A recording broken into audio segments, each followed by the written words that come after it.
नितिन गडकरी मोदी सरकार के ऐसे मंत्री जिन्हें एक समय हर तरफ से सराहना मिलती थी।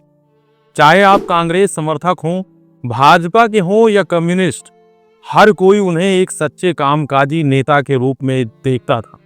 उनका काम केवल काम करना था, बिना किसी व्यक्तिगत लाभ के। लेकिन आज उनकी साख तेजी से गिर रही। इसके पीछे कुछ कारण हैं, वो मैं इस वीडियो में स्पष्ट करूंगा। नमस्कार, मैं हूं प्रदीप आनंद और आप देख रहे हैं आपका अपना यूट्यूब चैनल आनंद प्रताप गढ़ी। नितिन गडकरी वही मंत्री हैं जिनके नाम से जुड़े तमाम प्रोजेक्ट या तो आधे अधूरे फेल हो चुके हैं या फेल होते हुए नजर आ रहे हैं। उदाहरण के तौर पर एक्सप्रेसवे ले लीजिए। उद्घाटन के कुछ ही महीने बाद ही सड़कें टूट गईं। टोल सिस्टम आम आदमी की जेब पर भारी पड़ रहा। मोटरसाइकिल का भी टोल लगना शुरू हो गया, लेकिन समस्या ज्यों की त्यों बनी हुई है। और फिर सबसे बड़ा वादा, पेट्रोल आधे दाम में मिलेगा। आज गडकरी और सरकार की रणनीति यह दिखाती है कि बस कुछ भी बोल दो, चाहे सच हो या ना हो, कुशल नेतृत्व का दिखावा कर लो। ग्राउंड पर जो चल रहा है उससे दूर दूर तक कोई संबंध नहीं। और जब वास्तविकता सामने आती है तो उसे पूरी तरह नजरअंदाज कर दिया जाता। सबसे बड़ा उदाहरण है पेट्रोल में 20% इथेनॉल मिलाना, यानी E20 fuel. Gadkari ji stage पर अक्सर इसे किसानों की आय बढ़ाने, पेट्रोल की कीमत आधी करने और इंजन की खराबी से बचाने वाला चमत्कार बताने लगते। लेकिन असलियत कुछ और ही है। इथेनॉल एक अल्कोहल होता है, वही जो सैनिटाइजर में होता है या बियर विस्की में डाइल्यूटेड फॉर्म में होता है। यह ईंधन ग्रेड इथेनॉल है जिसका उपयोग केवल फ्यूल के तौर पर होता है। गन्ने या मक्के से बनाया जाता है और पेट्रोल कंपनियां इसे अपने पेट्रोल में मिलाती हैं। जब 10% इथेनॉल जोड़ने की बात आई तो नई कारें और इंजन उस पर चलने के लिए बनाए गए। और सच कहें तो E10 फ्यूल से ज्यादा दिक्कत नहीं थी। माइलेज थोड़ा कम होता था, लेकिन मामला हद तक ठीक था। फिर 2025 आया जब सरकार ने 20% ब्लेंडिंग अनिवार्य कर दिया। लेकिन यहां गड़बड़ी ये थी कि गडकरी जी ने 2023 से ही फेडरल नियमों को जल्दी लागू करना शुरू कर दिया था। इसका नतीजा रहा कि आज आपको हर पेट्रोल पंप पर सिर्फ E20 फ्यूल मिलेगा, चाहे आपकी कार उसके लिए बनाई गई हो या नहीं। 20% इथेनॉल से गाड़ियों के फ्यूल टैंक, पाइप और इंजन पार्ट्स में जल्दी जंग लग जाते हैं। E20 के उपयोग से गाड़ियों के माइलेज पर औसतन 2 से 5% तक की कमी आ गई है। मान लीजिए अगर आपकी गाड़ी पहले 20 से 22 का एवरेज देती थी तो अब 18 से 19 का ही रह गया। पुरानी गाड़ियों में इंजन खराब होने की संभावना बढ़ गई। लेकिन 2023 के बाद बनी कारें ही इस ईंधन के साथ कंपैटिबल हैं, बल्कि सबकी गाड़ियों की परफॉर्मेंस गिर रही। कुछ इंश्योरेंस कंपनियां तो इंजन खराब होने पर क्लेम भी नहीं दे रहे हैं। ब्राजील मॉडल की बात गडकरी जी बार बार करते हैं, जहां 27% तक एथेनॉल ब्लेंडिंग दशकों से चलता चला आ रहा, लेकिन वहां 50 से 60 वर्षों का अनुभव है और फ्लेक्स फ्यूल वाहन है जिसमें ग्राहक अपनी पसंद से ईंधन चुन सकता है। E10, E20 या 100% इथेनॉल। वही भारत में विकल्प ही नहीं है, केवल एक विकल्प है, E20 ही मिलेगा। और 70 से 80% गाड़ी इस ईंधन के लिहाज से कंपैटिबल नहीं है। और तो और भारत में पेट्रोल के दाम आज भी बढ़ रहे हैं, जबकि रूस से सस्ता कच्चा तेल आयात हो रहा है। 2020 से 21 में इथेनॉल पेट्रोल से सस्ता था, आज उसकी कीमत इससे ज्यादा है।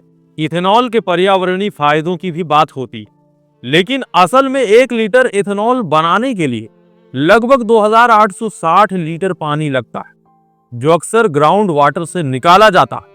और उसमें पंपिंग में डीजल या पेट्रोल लगता है, जो प्रदूषण को बढ़ाता है। साथ ही इथेनॉल की वजह से माइलेज घटने के चलते कारों से अतिरिक्त कार्बन डाइऑक्साइड निकलती, जो पर्यावरण को नुकसान पहुंचाती है।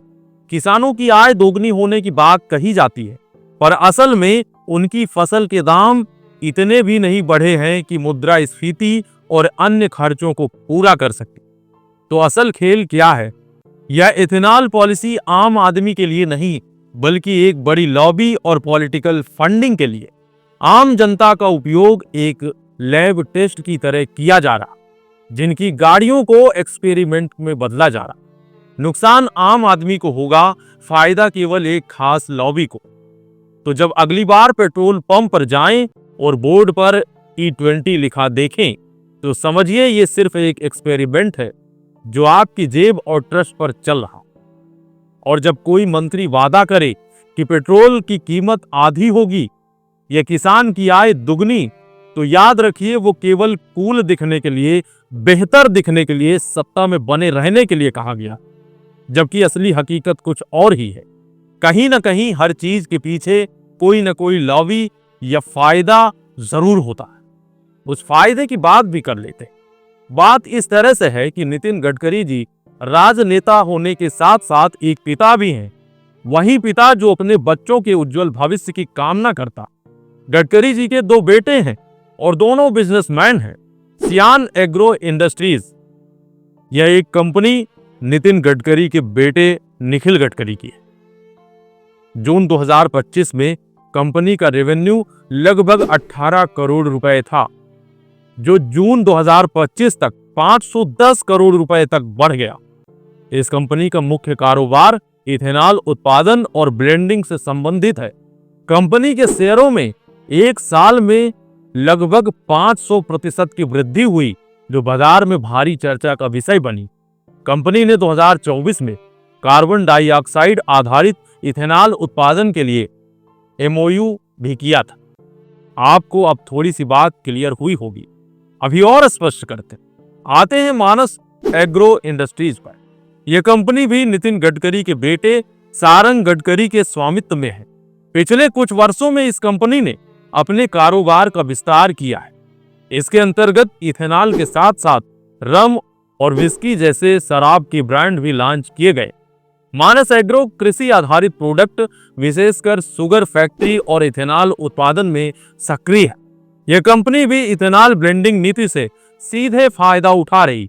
तो अब आप समझ गए होंगे कि हमारे जननायक, लोकप्रिय राजनेता श्री नितिन गडकरी जी किसके लिए काम कर रहे हैं और किसे डायरेक्ट लाभ दे रहे हैं।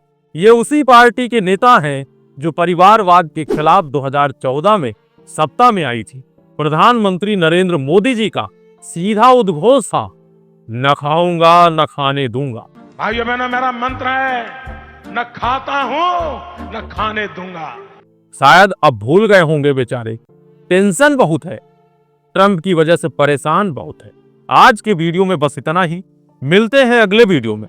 हमारा प्रोत्साहन बढ़ाने के लिए आप चैनल को सब्सक्राइब करें, वीडियो को लाइक करें, शेयर करें। बहुत बहुत धन्यवाद।